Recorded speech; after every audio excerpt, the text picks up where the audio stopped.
చెప్పి చాలా మంచి పని చేస్తూ ఉన్నాడు. కాబట్టి అతనికి చాలా ధన్యవాదాలు చెప్తూ ముగిస్తూ ఉన్నాను.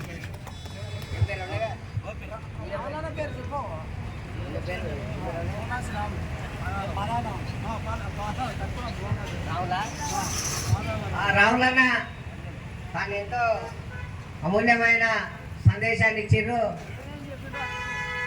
వారు అంటే ఈ దేశానికి స్వాతంత్రం వచ్చి 75 ఏళ్ళు అయినా 78 ఏళ్ళు నిండిన మేము విద్యకు దూరంగా ఉన్నాం.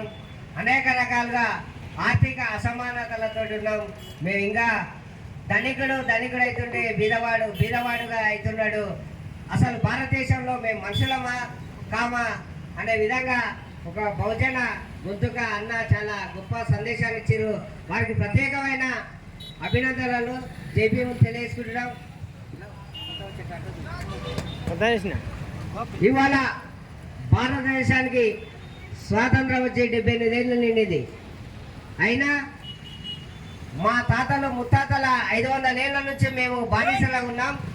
ఈ దోపిడీ వ్యవస్థలో ఈ భారత రాజ్యాంగం వచ్చినాక మేము కొద్దిగా గొప్ప చదువుకొని బాబాసాహెబ్ అంబేద్కర్ రాజ్యాంగం రాయడం వల్ల మేము మనుషులుగా కొంత మా గుర్తింపు వచ్చింది. కానీ ఇవాళ జనాభా లేని కులాలు వాళ్ళు 1% ఉన్న కొంతమంది దొరలు విలవలు 4% ఉన్న రెడ్డిలు ఈ దేశంలో భూమి కానీ సంపద కానీ పరిశ్రమలు కానీ వారి కనుసంగంలో పెట్టుకొని భారతదేశాన్ని ఆదాని అంబానీ ఇలా ఎంతో మంది పారిశ్రామికవేత్తలకు కట్టగడుతూ మమ్ముల బాబాసాహెబ్ అంబేద్కర్ లేనప్పుడు మా తాతలు ఏ విధంగా చీకట్లో ఉన్నారో చదువుకు దూరంగా, అదేవిధంగా మనిషినే కాకుండా ఈ మనధర్మ శాస్త్రాన్ని మళ్ళీ ఈ యొక్క కేంద్రంలో Bharatiya Janata party BJP party అవలంబిస్తూ ఇవాళ మమ్మల అనేక రకాలుగా చిత్రహింసలకు గురి చేస్తూ హత్యలు, మానభంగాలు అనేక రాష్ట్ర బీజేపీ వచ్చిన కేంద్ర రాష్ట్ర ప్రభుత్వాలు వారు అనేకంగా దాడులు చేస్తూ కుట్రలు చేస్తూ భారత రాజ్యాంగాన్ని వాళ్ళు కూర్చే ప్రయత్నం చేస్తున్నారు. మన బహుజనులంతా గమనించాలి. భారత రాజ్యాంగం అంటే ఇవాళ ప్రధానమంత్రి నరేంద్ర మోడీ గుర్తింపు వచ్చిందంటే భారత రాజ్యాంగం ఉండబట్టే ఒక మనిషికి ఒకే ఓటు, ప్రధానమంత్రికి ఒకటే ఓటు, నాకు ఒకటే ఓటు.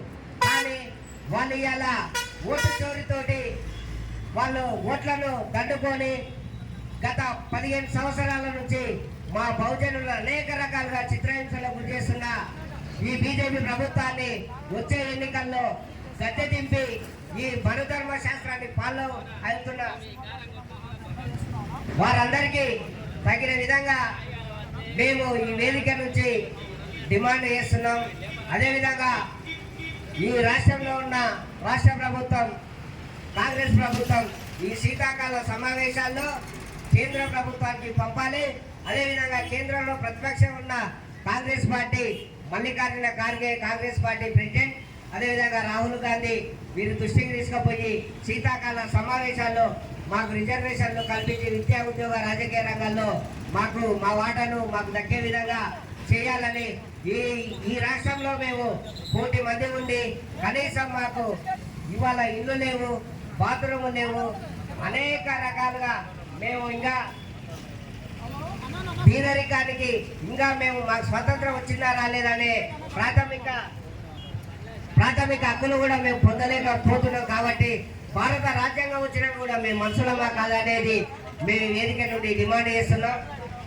అదేవిధంగా ఈ కార్యక్రమాన్ని ఉద్దేశించి మన సీనియర్ బహుజన నాయకుడు అన్న పేదల పెళ్లిది బడుగు బలైన వర్గాల ఆశాజ్యోతి మన మంతని గోపి గారు వారి అమూల్యమైన సందేశాన్ని ఇచ్చి ఈ దళితుల శుభగర్జన మహాధర్ణ కార్యక్రమం గురించి వారు మాట్లాడవలసిందిగా కోరుతున్నాం.